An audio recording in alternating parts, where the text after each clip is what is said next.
Are you in need of a gorgeous custom t-shirt? Let HC3 Customs create one for you. HC3 Customs is one of Etsy's top custom t-shirt shops. With designs and quality that are unmatched, HC3 Customs strives to customize many styles of t-shirts to fit your needs perfectly. Whether it's a unisex tee for an upcoming holiday or event for dad, or maybe a cute raglan or tank top for mom, visit hc3customs.etsy.com to shop existing designs or to custom order one today. Use promo code podcast at checkout to get 30% off your order. That's hc3customs.etsy.com.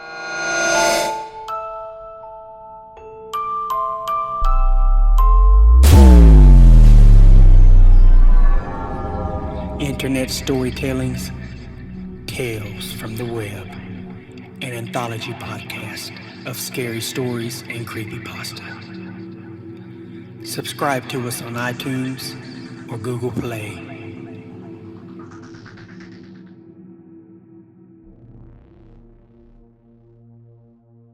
Sleep Paralysis or Alien Encounter by Reddit user wlvvs.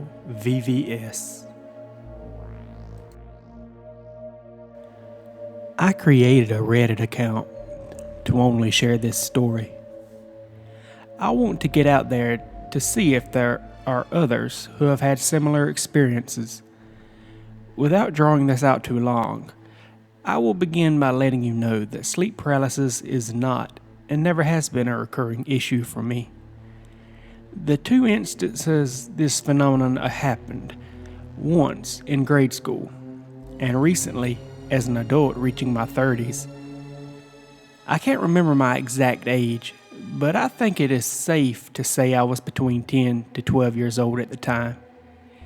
It was the day before Valentine's Day, and I was very sick with a fever, upset I would be missing out on my school's festivities and sweets the following day. I was sent to bed early and terribly ill as I dozed off. Now, this flu could have attributed to my experience.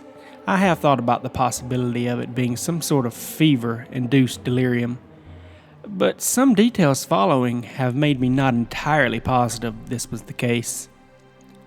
I must have awoken between 12 to 3 a.m., and I was laying on my side, facing the wall my bed was pressed up against. I awoke with a pressing feeling of a presence in my room, and assumed it was my mother checking in on me. As my fever was pretty bad, I called out to her and was met with silence. At this point I knew who or whatever was in my room was not my mother. Fear took over my rationality. It wasn't that I couldn't move, I was scared to. I did manage to roll onto my back and kept my eyes locked on my ceiling. I did not want to look at it. It was at this time I began to feel a sense of peace, and my dread dissipated. I began to feel comfort from the presence. As soon as my senses calmed, I will never forget what I saw next. A hand came into view, slowly cupping over my brow. It was not human. It was long. The digits on the hand were unusually long as well. The hand was slender, graceful, and downright creepy. It had luminescence to it, like I have never seen. As soon as it made contact with my forehead, I was out cold. The next morning I awoke in bed, I shit you not, completely healthy. No fever, no trace of my previously dripping nose and nasty cough. I felt a strange sensation of well-being even. I went immediately to my mother's room and asked her if she had been there, and confused, she informed me that she had not, and commented on my strange behavior.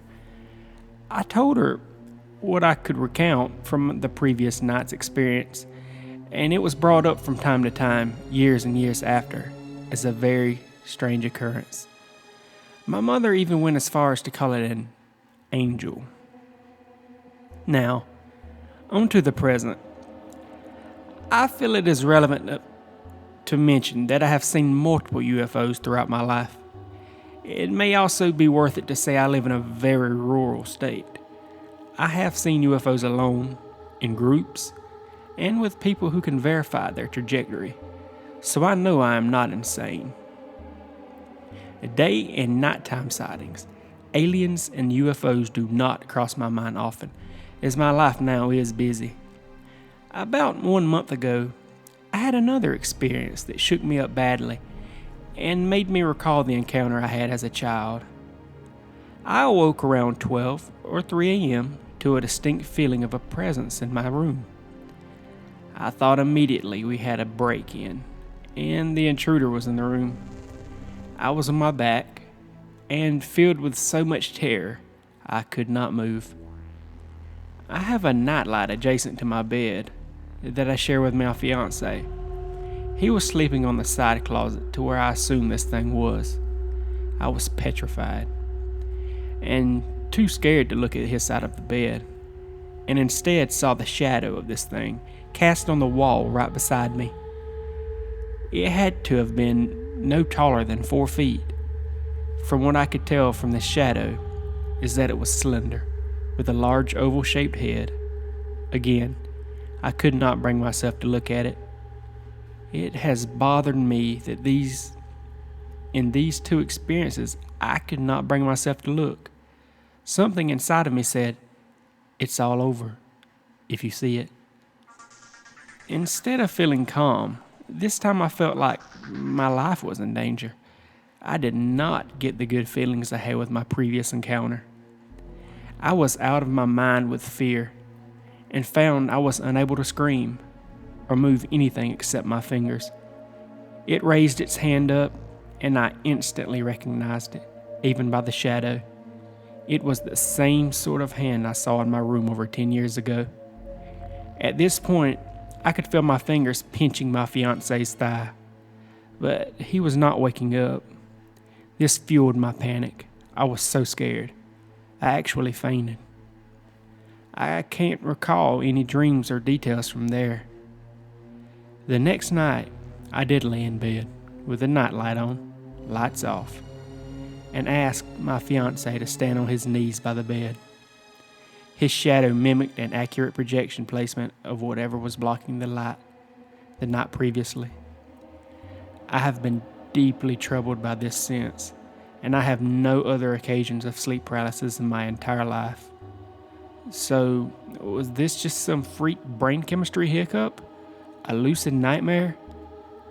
Or actually an encounter with an interdimensional extraterrestrial being?